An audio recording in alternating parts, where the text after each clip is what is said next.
नाशिकमधील आयटी कंपनीत मुलींचे लैंगिक शोषण आणि धर्मांतर प्रकरण 6 मुस्लिम टीम लीडर HR मॅनेजरला अटक. हिंदू संघटनेकडून कंपनीच्या आवारात गोंधळ.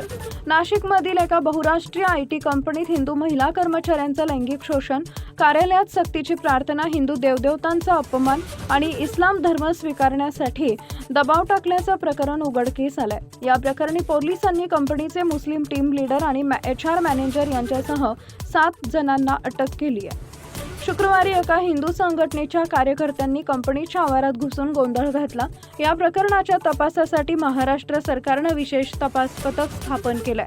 महिला कर्मचाऱ्यांचा आरोप आहे की त्यांनी गेल्या 4 वर्षापासून HR मॅनेजरकडे तक्रार केली आहे, परंतु प्रत्येक वेळी त्यांच्याकडे दुर्लक्ष करण्यात आलं आहे.